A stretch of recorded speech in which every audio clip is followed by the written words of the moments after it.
کیجیے سر، پہلا سوال یہ ہے کہ اکثر مسجد میں نماز بھی پڑھتا ہوں اور وہاں پہ جو دعا مانگی جاتی ہے اس دعا میں یا رسول اللہ انظر حالنا کا لفظ بھی بولا جاتا ہے۔ پہلے ربنا آتنا فی الدنیا حسنہ وہ دعا پڑھی جاتی ہے اور اس کے فوراً بعد ہی شاید یہ دعا ہوتی ہے۔ میں نے ایک امام مسجد سے یہ کہا کہ یہ جو آپ کہتے ہیں یہ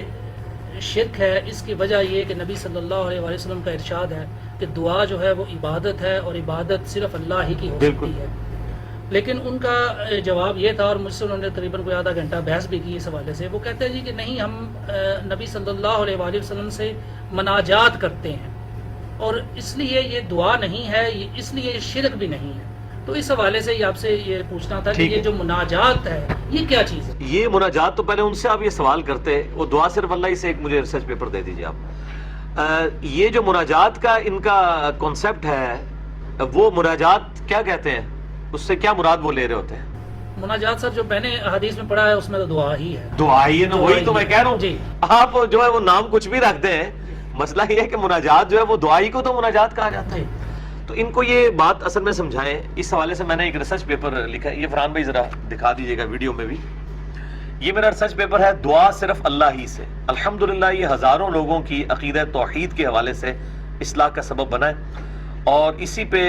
میرا ایک لیکچر بھی ہے، مسئلہ نمبر 3، دعا صرف اللہ ہی سے۔ اور اس حوالے سے جتنے یہ دھوکے دیتے ہیں، ان کے اشکالات ہیں کہ جی ہم یہ توسل کے طور پہ کر رہے ہوتے ہیں اور ہم وسیلہ مان رہے ہوتے ہیں،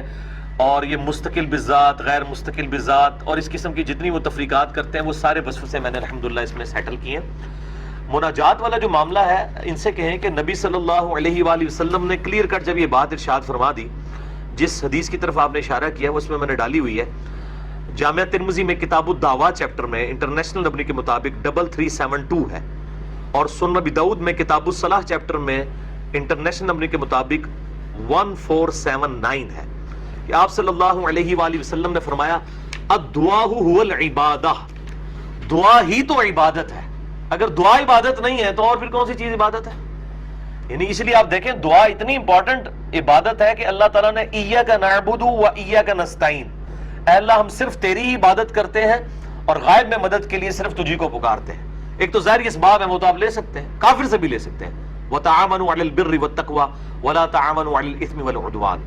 لیکن ایک ہے کہ آپ ہستی سامنے موجود نہیں ہے اس طریقے سے اور آپ اس کو پکار رہے ہیں۔ مثلا میں آپ کو کہتا ہوں مجھے پانی پلا دیں تو ٹھیک ہے، لیکن آپ فیصلہ آباد میں بیٹھے ہیں اور میں کہتا ہوں انجینئر صاحب مجھے پانی پلا دیں، انجینئر صاحب مجھے پانی پلا دیں، چاہے آپ زندہ ہیں یا مردہ ہیں۔ جب میں آپ کو یہ سوال کر رہا ہوں یہ غائب میں پکارنا ہے، یہ ایاک نستعین کی وائلیشن ہے اور خالصتاً شرک ہے۔ اگر یہ شرک نہیں تو اور کون سا شرک ہے؟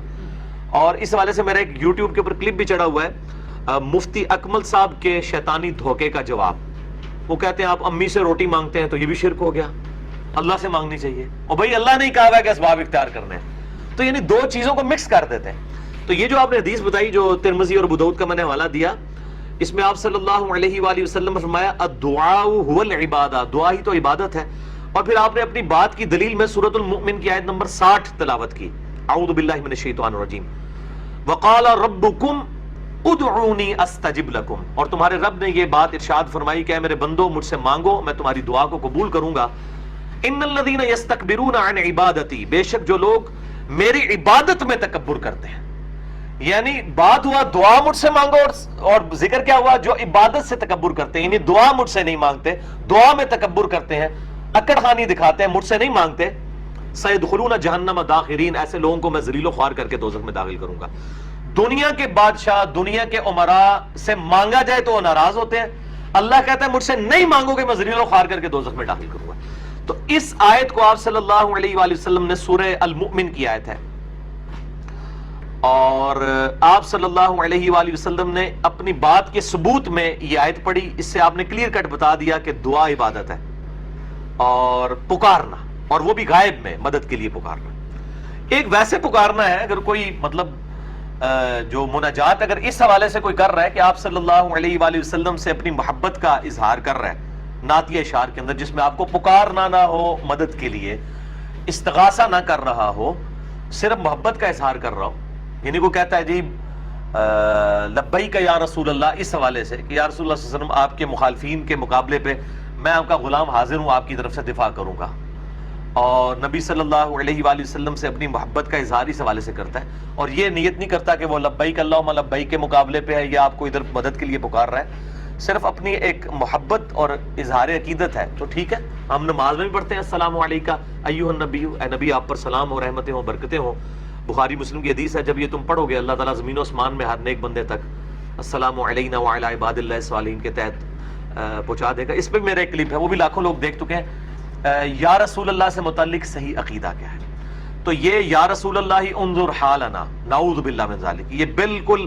آپ صلی اللہ علیہ وآلہ وسلم کی شان میں صراحتاً گستاخی ہے، اور صحابہ کرام علیہم رضوان نے کوئی ایسا عقیدہ نہیں دیا کہ آپ صلی اللہ علیہ وآلہ وسلم کو جب آپ سامنے موجود نہ ہو اور پکارا جائے۔ ایک ہے آپ سامنے موجود ہے تو ہم اپنے سارے مسئلے آپ کے پاس لے کے جائیں گے۔ تو بخاری مسلم میں کتنی حدیثیں ہیں، بارش نہیں ہوتی تھی صحابہ دعا کرواتے تھے، اس طرح کہ کسی کی پنڈلی ٹوٹ گئی ہے وہ لے کے آیا ہے، کسی کی آنکھ نکل گئی ہے وہ حاضر ہو گیا ہے، تو وہ تو آپ صلی اللہ علیہ وسلم سامنے موجود ہوں تو ہم آج بھی انہی کے پاس جائیں گے، وہ تو وسیلہ اور توسل ہے ظاہر اس بات۔ لیکن یہ کہیں صحیح سند سے ثابت نہیں ہے کہ آپ صلی اللہ علیہ وآلہ وسلم کی قبر مبارک پہ جا کے کسی نے کہا ہو کہ یا رسول اللہ ہم دنیا میں بھی آپ سے دعا کرواتے تھے، تو اب آپ سے استغاثہ کرنے ہیں تو آپ اللہ کے حضور دعا کریں تو بارش نازل ہو جائے۔ اس حوالے سے ایک وہ المصنف ابن ابی شیبہ سے پیش کرتے ہیں، اس میں آمش مدلس ہے اور ان سے روایت کر رہے ہیں۔ وسیلہ اور توسل پہ میرا مسئلہ نمبر 43 موجود ہے، اس میں میں نے یہ ساری چیزیں ڈیٹیل کے ساتھ بتائی ہیں۔ بہرحال اس کے بالکل اپوزٹ ڈاکٹرائن صحیح بخاری کی وہ حدیث ہے کتاب الاستسقاء چیپٹر میں 1010 نمبر، کہ سیدنا عمر کہتے ہیں اے اللہ جب تک تیرے نبی ہم میں موجود تھے ہم ان سے دعا کروایا کرتے تھے اور ان کو وسیلہ اور توسل کے طور پہ آپ کے سامنے پیش کرتے تھے۔ اب آپ صلی اللہ علیہ وآلہ وسلم کی وفات کے بعد ہم آپ کے چچا عباس ابن عبد المطلب کو لے کے آئے ہیں، ان کی دعا کی برکت سے وہ بارش نازل ہو جاتی تھی قحط میں۔ اور یہ جو دوسری حدیث جو میں نے ایکسپلور کی ہے، میں اس کو کہتا ہوں ایک حدیث اور تین مسئلے، بخاری اور مسلم دونوں میں۔ صحیح بخاری میں کتاب المغازی چیپٹر میں 4086 انٹرنیشنل نمبر کے مطابق، صحیح مسلم میں کتاب الامارہ چیپٹر میں 4917۔ یہ اس دعا صرف اللہ ہی سے میں موجود ہے اور میرے لیکچر میں بھی، کہ کچھ اصحاب کو دھوکے سے شہید کر دیا گیا۔ جب ان کو کافر شہید کرنے لگے تو انہوں نے اللہ کے حضور دعا کی، اللہم بلغ عنا نبینا انا قد لقینک فرضینا عنک ورضیت عنا۔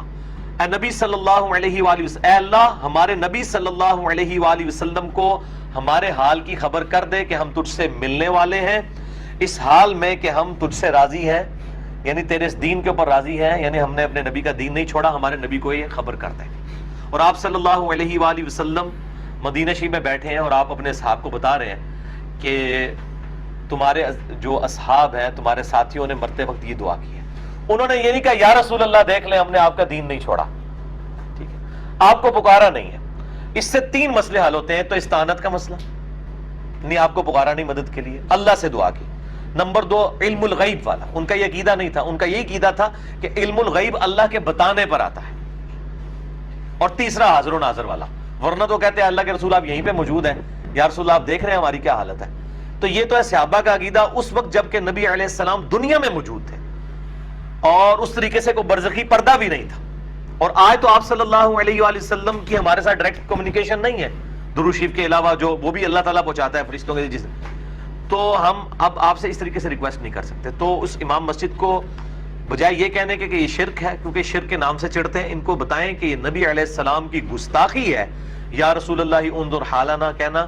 اور بعض لوگوں نے اسے شیخ عبد القادر جیلانی المتوفی 561 ہجری کی طرف منسوب کیا ہوا ہے کہ یہ ان کے لکھے ہوئے اشعار ہیں، یہ بھی بالکل باطل ہے، ایسی کوئی بات نہیں ہے، اور یہ بالکل عقیدہ باطل ہے۔ ان کو بتائیں کہ یہ جب آپ دعا کر رہے ہیں درود شریف پڑھیں، جامعہ ترمذی میں 593 نمبر حدیث ہے، جو اللہ کا ذکر اور درود شریف کے ذریعے اللہ کی طرف متوجہ ہوتا ہے اللہ تعالیٰ اسے محروم نہیں لوٹاتا۔ درود شریف پڑھ کے اللہ تعالیٰ سے مانگے، تو آپ اس طریقے سے نبی صلی اللہ علیہ وآلہ وسلم کی گستاخی نہ کریں۔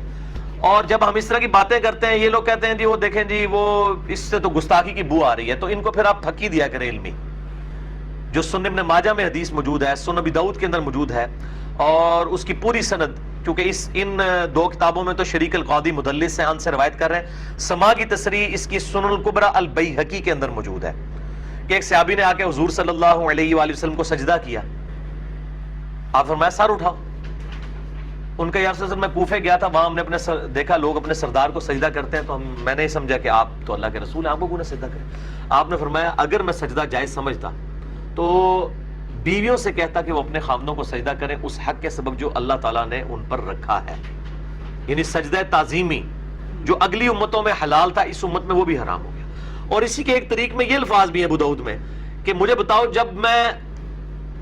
فوت ہو جاؤں گا اور تم میری قبر کے پاس سے گزرو گے، کیا میری قبر پہ بھی سجدہ کرو گے؟ کہ یا رسول اللہ نہیں، فرمایا میں مجھے بھی نہ سجدہ کروں۔ دیکھو یعنی قبر پہ بھی، اور حتیٰ کہ مسند احمد میں جو حدیث ہے کہ اللہم لا تجعل قبری وثنا یعبد، اے اللہ میری قبر کو بت نہ بننے دینا کہ لوگ اس سے پوچھیں۔ اپنی قبر مبارک کے لیے آپ صلی اللہ علیہ وآلہ وسلم نے یہ لفظ استعمال کیا، یہ اگلے دن بھی وہ کہہ رہے تھے جی نا آپ بت پرستی یہ وہ، تو آپ صلی اللہ علیہ وسلم نے خود استعمال فرمایا کہ میری قبر کو اے اللہ بت نہ بن۔ یہ میں نے جو گنبد خضرا اس حوالے سے ساری جو مسئلہ نمبر میرا 27 ہے قبروں اور مزارات سے متعلق، اور میرا ریسرچ پیپر ہے رسول اللہ کی آخری وصیت ہے، ریسرچ پیپر نمبر 1 صلی اللہ علیہ وآلہ وسلم، اس میں یہ ساری حدیثیں ڈالی ہیں۔ تو یہ بتائیں کہ یہ گستاخی ہے اس طریقے سے معاملات کرنا۔ اب آپ صلی اللہ علیہ وسلم نے یہ نہیں فرمایا کہ ہاں ٹھیک ہے عشق دے چلے نمبر لے گئے، تو کر عشق کر رہے ہیں سب کچھ جائز ہے، یعنی عشق میں محبت میں وہی چیزیں جائز ہوں گی جو مطلب تعلیم فرمائی ہوئی ہیں۔ جو چیز آپ صلی اللہ علیہ وسلم نے تعلیم نہیں کی ہے یہ تو عشق کا مسئلہ ہی نہیں ہے۔ یہ یا رسول اللہ انظر حالنا شرک کا مسئلہ بعد میں ہے، یہ پہلی گستاخی ہے آپ صلی اللہ علیہ وآلہ وسلم کی شان میں، آپ نے اس طرح کی کوئی چیز تعلیم نہیں فرمائی۔